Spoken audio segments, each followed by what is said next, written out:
Hello dear students, स्वागत है सभी का आपके अपने इस यूट्यूब चैनल पर। तो प्यारे बच्चों, इस क्लास में हम पढ़ते हैं कक्षा 10 के गणित को। और कक्षा 10 में हम जो अब पढ़ रहे हैं वो पढ़ रहे हैं आपकी समांतर श्रेणी।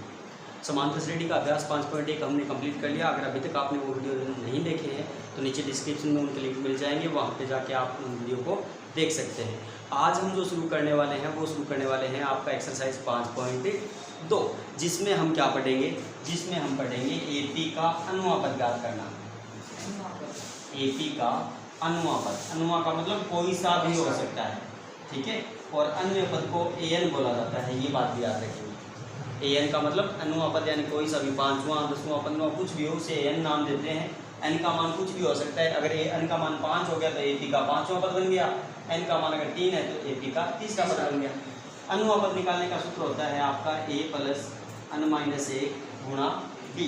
यहाँ से आपको an का मतलब हो गया अनुपात,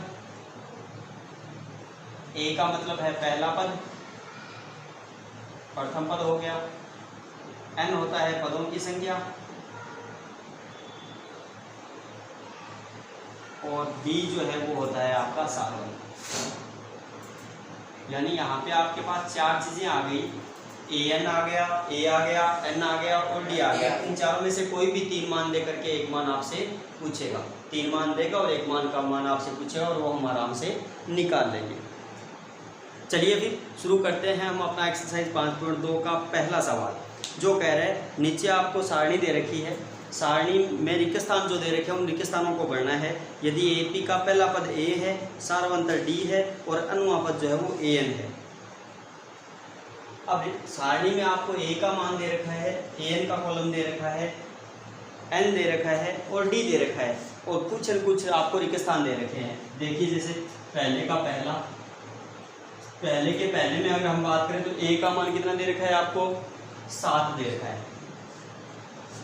d का मान कितना दे रखा है, 3 दे रखा है। n का मान दे रखा है 8 और an का मान आपसे पूछ रहा है। पहली सारणी में जो मान थे ना वो सारे लिख लिए मैंने।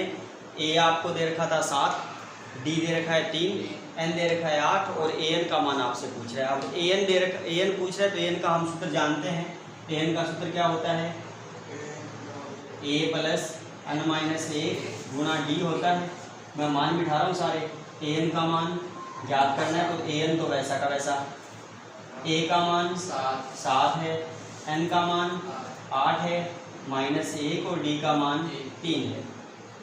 तो an बराबर 7 प्लस 8 में से गया 7, 7 का 3 से गुणा किया 21। तो an बराबर कितना आ गया भाई, 21 और 7 है 28। इस सवाल 4 मान होते हैं, 4 में से कोई 3 देगा और एक मान आपसे पूछेगा। हम एक जो मान हमसे पूछेगा वो आराम से निकाल सकते हैं। जैसे इसके दूसरे में a दे दिया, d पूछ रहा है, n दे रखा है और an दे रखा है। तो इसका दूसरा और देखो जरा, दूसरे सवाल में a दे रखा है -18, d का मान आपसे पूछ रहा है, n आपको दे रखा है 10 और an आपको दे रखा है 0। कोई बात नहीं। फिर अब की बार अब इसने d पूछा है, an दे रखा है 0, तो an का सूत्र लगाऊंगा मैं फिर से। an बराबर a प्लस n माइनस 1 गुणा d होता है। बिठा रहा हूँ मान, an का मान 0, a का मान -18 प्लस n का मान आपके पास है 10 माइनस 1 और d का मान आपसे पूछ रहा है। तो d वैसा का वैसा, माइनस के 18 है, इधर आएंगे तो प्लस के 18 बराबर 10 में से गया 9, 9 का d से गुणा किया, 9 गुणा में है, इधर आएगा तो भाग में। तो d बराबर क्या आ गया भाई, 18/9 यानी d मिल गया आपको। ठीक है, यानी 3 मान आपको देगा हर बार और एक मान आपसे पूछेगा और हम आराम से मान निकाल सकते हैं। इसका तीसरा आप अपने आप ट्राई करोगे, जिसमें a पूछ रहा है, d दे रखा है, n दे रखा है और an दे रखा है। चौथा मैं करवा रहा हूँ क्योंकि वो दशमलव में दे रखा है। चौथा देखो जरा, a का मान दे रखा है -18.9, उसके बाद इसने d दे रखा है 2.5, सॉरी d दे रखा है, हाँ d 2.5, d दे रखा है 2.5, n का मान आपसे पूछ रहा है और an इसने जो दे रखा है वो दे रखा है आपको 3.6। फिर से वही काम शुरू करेंगे। ए दे रखा है, डी दे रखा है, एन पूछ रहा है और एन दे रखा है। तो एन का सूत्र लगा रहा हूँ मैं, एन बराबर ए प्लस एन माइनस ए गुणा डी। एन की जगह एन का मान 3.6 बराबर ए का मान माइनस 18.9 प्लस एन का मान ज्ञात करना है -1 वैसा का वैसा, और डी का मान जो है वो है 2.5। माइनस के 18.9 है, इधर आएंगे तो किसके हो जाएंगे, प्लस के हो जाएंगे। इधर लेके आ रहा हूँ मैं इनको, इधर लेके आया तो 3.6 प्लस 18.9 माइनस के थे, इधर आए प्लस के बराबर n-1 और गुणा है 2.5। इन दोनों को जोड़े तो 9 और 6 हो गए 15, हासिल लग गया 1, 8 और 1 9, 9 और 3 12, हासिल 1, 1 और 1 2, 225 हो रहे हैं। 189 और 36 को जोड़े तो, और एक अंक बाद दशमलव है तो 22.5 बराबर है n-1 और गुणा में है 2.5। ये 2.5 गुणा में है, इधर आएगा तो भाग में आ जाएगा, ले आया भाग में तो 22.5 बटा 2.5 बराबर है n-1। पॉइंट से पॉइंट हट गया, एक एक अंक बाद था, 25 से कट रहे हैं, 25 8 200, 25 9 225, और ये माइनस का 1 इधर आएगा तो प्लस का 1, तो 9 + 1 बराबर आ गया n। तो n बराबर कितना आ गया 10। यानी an का फॉर्मूला ये होता है, इसमें 3 मान आपको देता है और 1 मान आपसे पूछता है। अब एक वो कोई सा भी आपसे पूछ सकता है और हम कोई सा भी मान पूछे हम आराम से निकाल सकते हैं। अब इसका चौथा के बाद पांचवा अपने आप ट्राई करोगे। ए दे रखा है, डी दे रखा है, एन दे रखा है, एन पूछ रहा है, यानी जैसे पहले में एन पूछा था वैसे ही इसमें एन पूछ रखा है, बाकी चारों मान आपको दे रखे हैं। आगे चले इसके दूसरे सवाल पे, तो दूसरा सवाल कह रहा है निम्न में से सही उत्तर चुनना है और उसका औचित्य देना है। औचित्य मतलब उसको कारण सहित लिखना है, यानी हमें ऑप्शन नहीं पढ़ना, हमें पूरा सिद्ध करना है। एक एपी दे रखी है 10 7 4 डैश डैश का 30वां पद पूछ रहा है।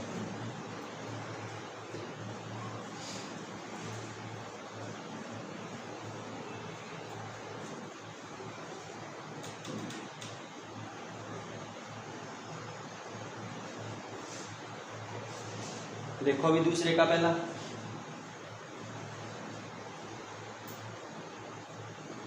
एपी दे रखी है आपको 10 7 4 डैश डैश, कौन सा पद पूछ रहा है, 30वां पद पूछ रहा है।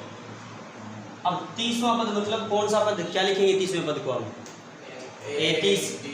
33 लिखेंगे, है ना। 30वां पद है तो 33 लिखेंगे, लेकिन उससे पहले अगर मैं ए का मान पूछूं आपसे तो ए का मान कितना है इसमें 10, डी का मान पूछूं तो आप बोलोगे 8 - 7 कर लो, तो 7 - 10 किया तो डी का मान कितना आ गया -3।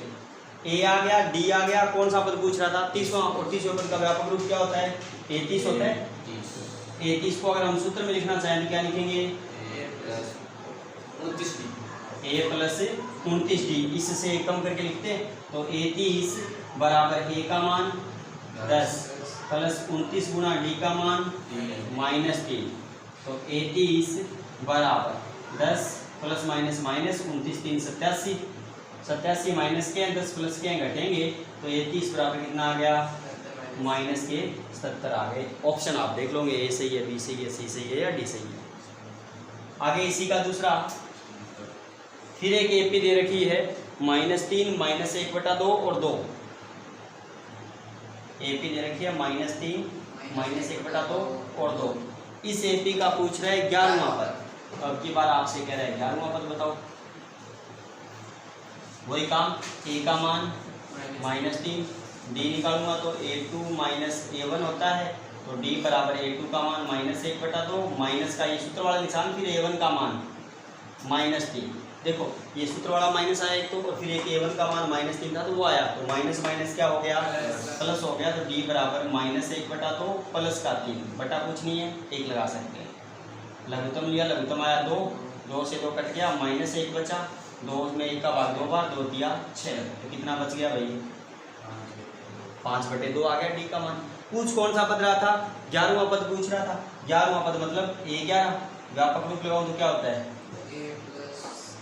a + 10d, तो a11 बराबर a का मान प्लस 10 गुणा d का मान, 2 से कट रहा है 10, 2 5 10, तो a11 बराबर कितना आ गया भाई, माइनस का तो 3 है, और प्लस 5 का 5 से गुना 25, तो 11 बराबर 25 में से 3 गए 22, बड़ी संख्या प्लस किया तो प्लस।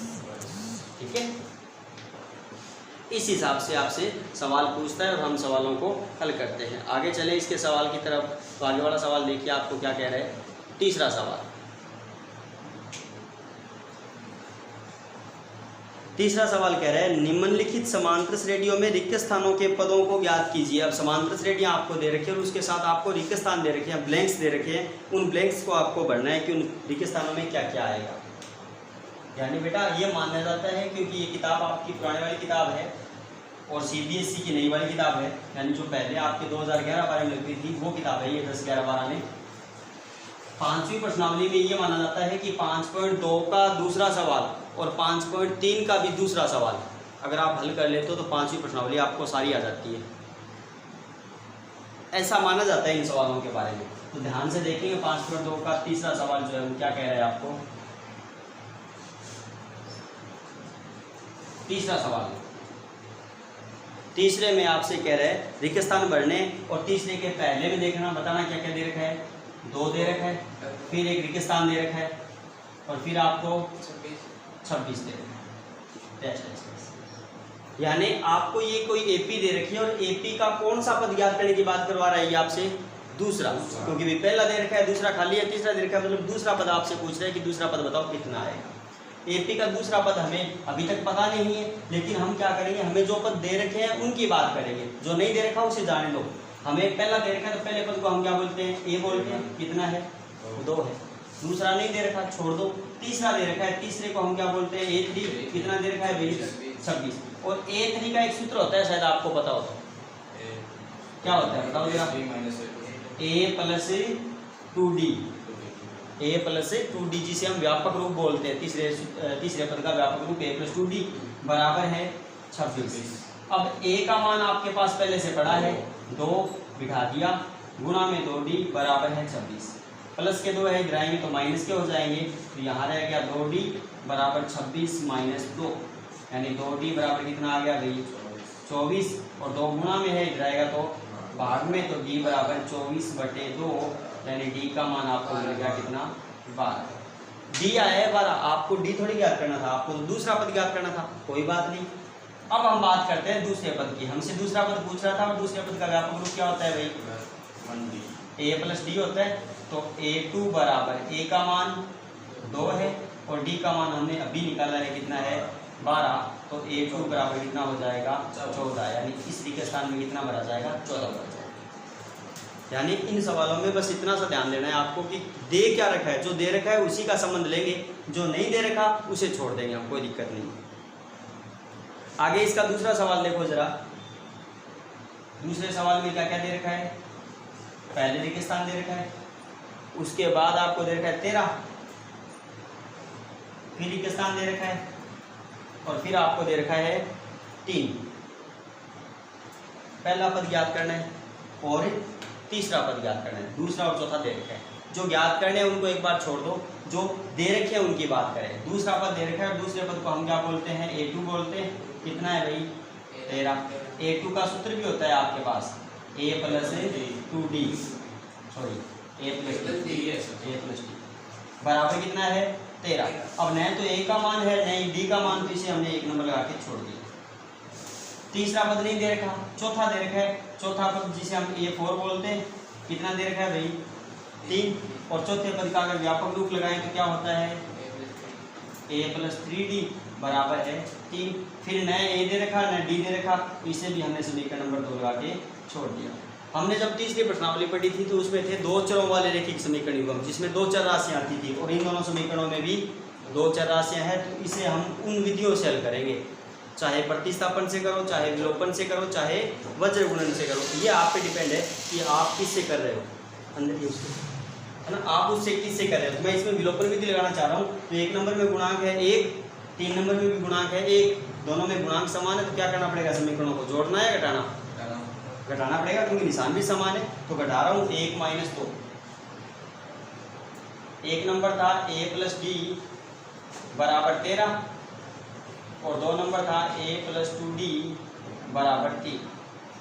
घटाऊंगा तो नीचे वाली संख्या अपना निशान बदल लेंगी। ये ए खत्म हो गया, 2d में से 1d गया, 1d बचेगा और बड़ी संख्या माइनस की तो माइनस का बचेगा, और 13 में से 3 गए 10 बचेंगे। हमें माइनस का नहीं, हमें तो d का मान चाहिए, तो माइनस इसके गुणा में है, इधर आएगा तो भाग में, तो यहाँ से हमारे पास d का मान कितना मिल जाएगा, -10। d का जो मान आया उसे हम समीकरण नंबर 1 में रख देंगे। 1 में रखा तो a प्लस d का मान -10 बराबर है 13।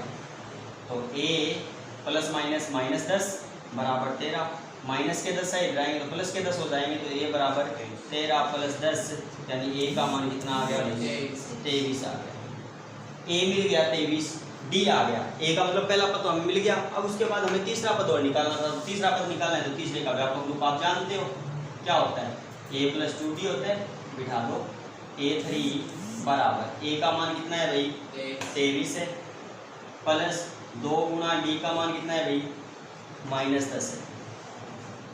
ये लीजिए a3 बराबर 23 प्लस माइनस माइनस 10 दूआ 20, तो a3 बराबर कितना आ गया भाई, 3 प्लस के 3। ये हो नहीं सकता, क्यों? क्योंकि तीसरा पद भी 3 है और चौथा पद भी 3 है, यानी इसमें कहीं गड़बड़ है। संख्या ऐसे ही लिखी है हमने, 13 और 3 अपने हिसाब से संख्या ऐसे ही है बेटा। दूसरा पद था a + 2d बराबर 13 था, फिर आगे चौथा पद था तो a + 3d, सही है। 3d का व्यापक रूप 3d होता है। दोनों को हल किया, शिट गलती कर दी, a + 3d था यार, है ना, यहाँ पे गलती कर दी हमने लिखते समय। एक में से 2 को घटाते समय हमने एक नंबर तो a + d लिख दिया वैसा का वैसा, और दूसरा a + 3d था, उसे बराबर 3 था, तो a + 3d था वो, तो कोई बात नहीं। ये लो 3d कितना बचेगा भाई, माइनस के 2d बचेंगे, -2 गुणा में है, इधर आएगा तो भाग में आ जाएगा, तो माइनस प्लस माइनस हो गया, और 2 × 5 = 10। ये जो मान आया इसे हम रख रहे हैं समीकरण नंबर 1 में। 1 में रखा तो -5 रख रहा हूँ, -5 माइनस के हैं, इधर आएंगे तो प्लस के 5, 13 और 5 कितने हो गए, 18 हो गए। a का मान 18 मिलेगा इसमें। ये जो मान आया 1 नंबर आ गया। उसके बाद तीसरा पद चाहिए था, तीसरे का व्यापक रूप लगा दिया, a + 2d, तो a का मान 23 प्लस 2 गुणा d का मान जो था वो था -5, a का मान 18। ये लीजिए। उसके बाद हल करें इसे आगे, तो 18 तो पड़ा ही था, प्लस माइनस माइनस 5 हुआ 10, 18 में से 10 गए, कितना बच गया, 8। तो तीसरा पद जो कितना आएगा, 8 आएगा। ये सब यहाँ पे हमने देखने में गलती कर दी थी, बताया आपने भी नहीं, मतलब ध्यान थे भी बहुत रखो। चलो बेटा आगे बात करते हैं इसके तीसरे सवाल की, जिसमें फिर 2 पद खाली दे रखे हैं इसने, और दोनों पद आपसे पूछ रहे हैं।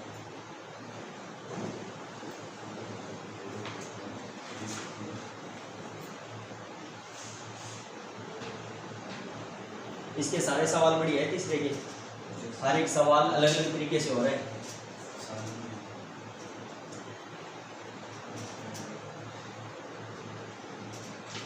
आगे देखो इसका तीसरा सवाल जो आपको कह रखा है, 5 दे रखा है, फिर ब्लैंक दे रखा है रिक्त स्थान, फिर रिक्त स्थान दे रखा है, फिर 9 सही 1/2।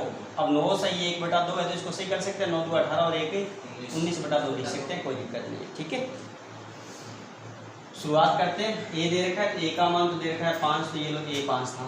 दूसरा पद नहीं है, तीसरा नहीं है, चौथा दे रखा है, चौथे को हम a4 बोलते हैं, और कितना है 19/2।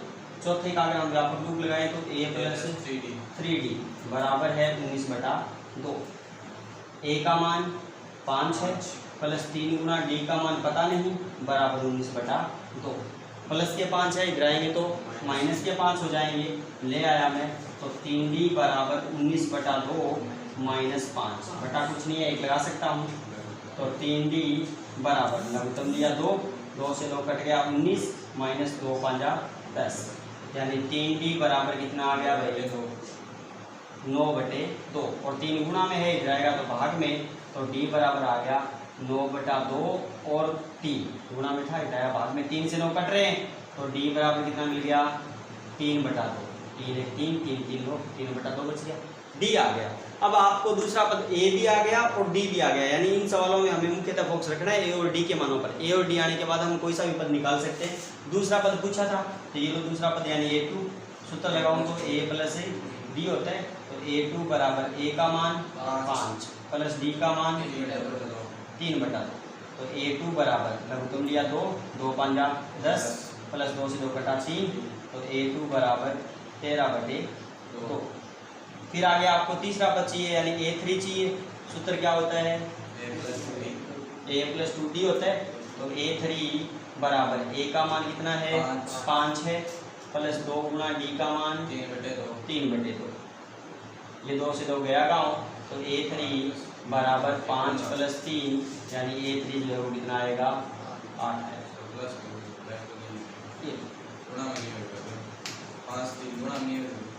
5 और 3 गुना में कहा है A प्लस 2D है, तो A का मान 5 प्लस 2 गुना D का मान 3/2।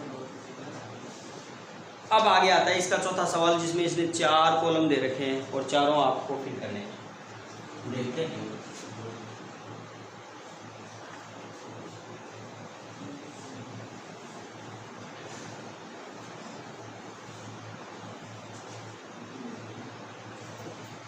देखो तीसरे का चौथा सवाल दे क्या रखा है?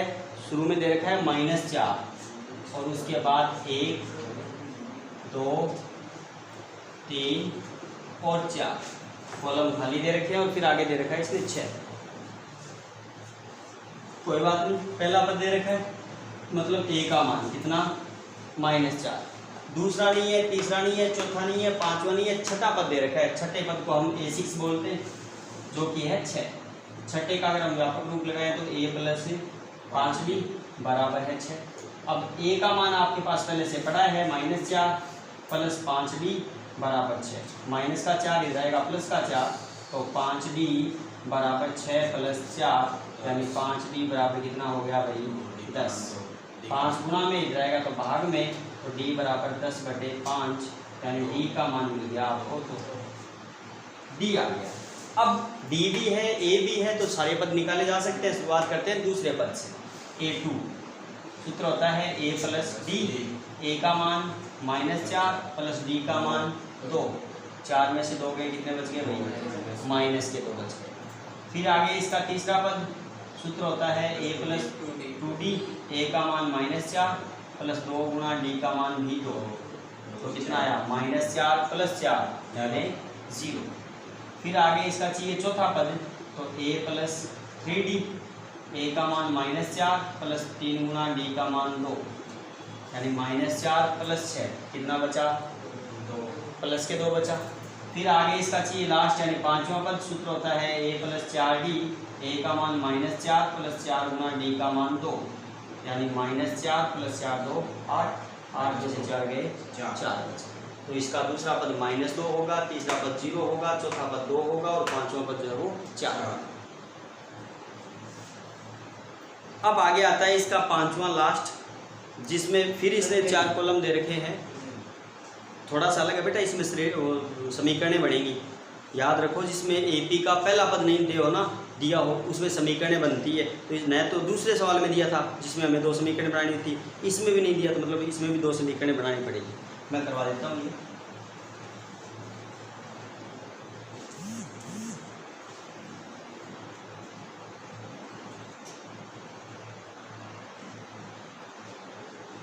पांचवा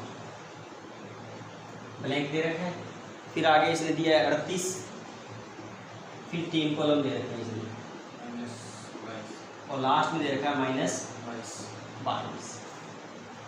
अब आपसे कह रहा है जो रिक्त स्थान कॉलम पड़े हैं, खाली कॉलम पड़े हैं, इनको फिल करना है। शुरुआत कर रहे हैं सबसे पहले पद से, तो खाली है छोड़ देंगे। दूसरा पद दे रखा है, दूसरे पद को हम A2 बोलते हैं जो कि 38 है।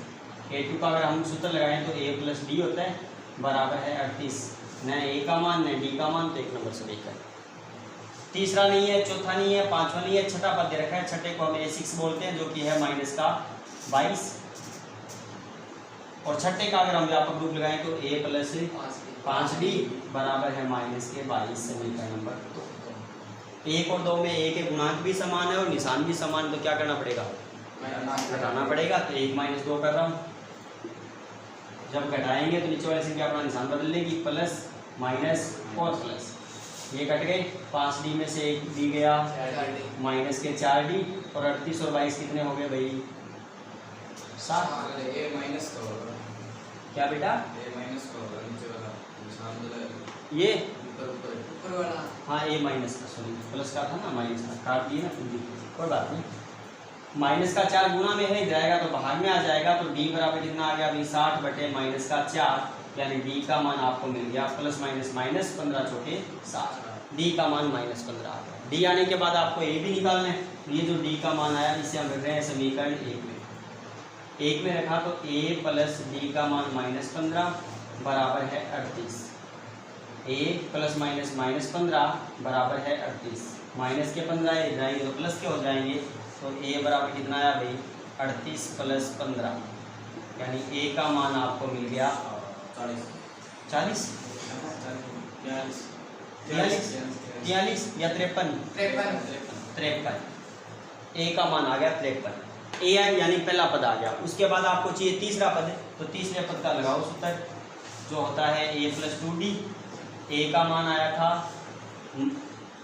53 प्लस 2 गुना D का मान आया था -15, तो A3 बराबर 53 प्लस माइनस -15 × 2 = 30, कितना बच गया भाई? 23। तीसरा पद 23 होगा। फिर आगे इसका चौथा पद भी पूछ रहा था, चौथे का व्यापक रूप A + 3D। A का मान 53 प्लस 3 गुना D का मान -15, तो A4 बराबर 53 प्लस माइनस -15 × 3 = 45, कितना बच गया भाई?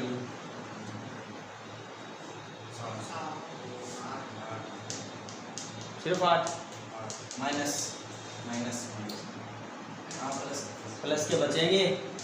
उसके बाद आगे आता है इसका पांचवा पद, तो ये तो पांचवा पद A + 4D।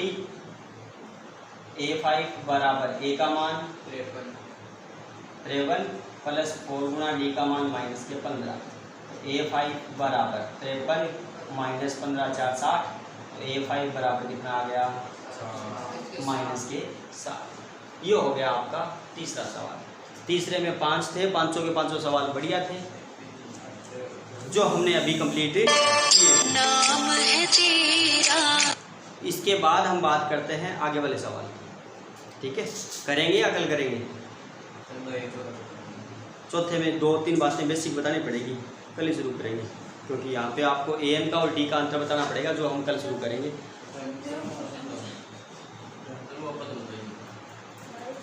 तो आज की क्लास को रोकेंगे बस यहीं पे, बाकी जो पढ़ेंगे 5.2 जो आपकी बाकी रहेगी वो करेंगे कल की क्लास में।